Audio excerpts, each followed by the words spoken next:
Hannah, Zoe from Canadian Beats here with Postscript. How are you guys doing today? We're doing good. Doing good, thank you.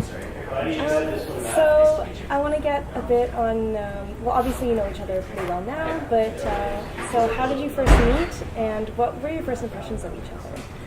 I think I first met Paul when he was in grade 6 and I was in grade 4. And the first impression was that he threw a yogurt bottle to a stranger on the street through the bus window. Is that your first impression of me? That was my first impression of Paul, but then we got to know each other a bit better in high school, and you know, I had a big crush on him. Oh, nice. Yeah. And what's your side of the story? Why did you throw the yogurt bottle? Just youthful tomfoolery. Oh, yeah? No justification for that. I don't really remember stuff from junior high, to be totally honest. No. So I get in trouble for that, but that's the truth. So but yeah, we met in high school. Well, you gotta be honest. Yeah. So do you remember the first song you wrote together, the first songwriting session? Well, we had to, my brother is a musician and he had a show planned, and he was pretty much like, you two have to open together, and we didn't have a band at that time at all. And so we decided to just kind of round up the songs that we've written separately and kind of rewrite them together. So that was there's a song that I wrote for my grandfather called Impossible, and that was probably the first one that we worked on together as Postscript. So. And what was that experience like? It was good. It obviously worked because we kept doing it, but I don't quite remember the first songwriting session all that well. Yeah. It was pretty scrambled. I think we had a lot of material to put together in a short amount of time. Nice. Well, fast forward to now, you just released the Can't Block Out the Light EP. Mm-hmm. Can you tell me which song from that came together the quickest and which one took the longest to write? I think Lights came together the quickest. Steph actually forgot that she wrote it. And I pulled it out from voice memos on my phone. I said, this is a song that we should put on the record. And it was basically, as you hear on the record, is sort of the arrangement that had already been sort of put down in bare bones on that voice memo. And then the longest, I don't know. They were all pretty quick to write. I don't know. I think we probably worked on Dead Flowers the longest, just because we actually changed a little bit of the arrangement in the studio, like as we were recording the song. So we definitely put it on like a few final touches on that song. So cool. And one thing I've noticed about your music is how vulnerable the lyrics are.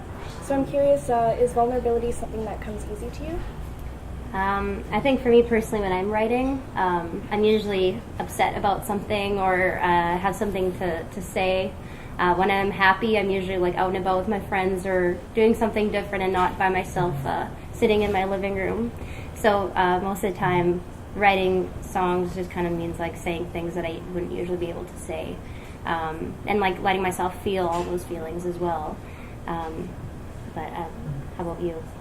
I'm a little less vulnerable, but I've been trying to get better, and I think the lyrics are getting better with it. So here's to that. So what's the experience of having those songs out there now? I felt a little nervous once the record or the EP kind of dropped, because I felt vulnerable because I knew that everyone was listening to the songs that we wrote and like the feelings that we felt.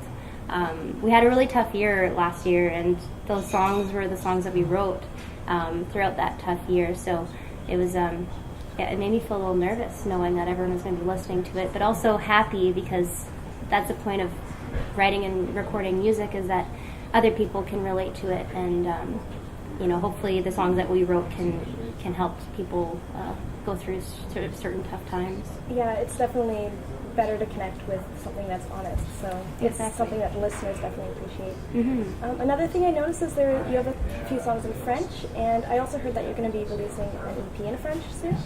Yeah. So is there a difference between writing in English and writing in French? Not much. I mean, there's some distinct phonetic quirks of each language, and so you kind of got to keep those in mind when you're writing, but I mean, songwriting sort of follows the same rules in any language, and so the song structure and rhyming and all that stuff. But yeah, you kind of have to be careful for certain sounds, and some things that sound beautiful and simple in English sound very long and clunky in French, so it's definitely not a straight translation exercise. It's really taking the strengths of that language and putting them into music. Is there a reason why you separated kind of like you have your English EP right now and then there's like a French one coming? It kind of just worked out that way.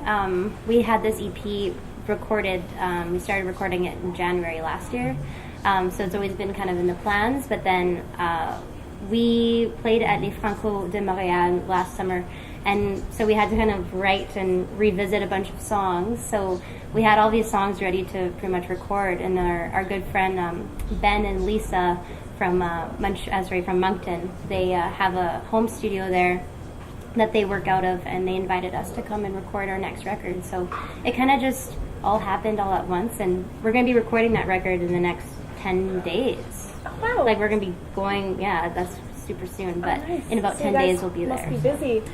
Yeah. Keep busy. A bit of a crazy month. Yeah, well, that's amazing. Yeah. So keep an eye out for that, and thank you so much for your time today. Thank you. Thanks for Thank you having very us. much.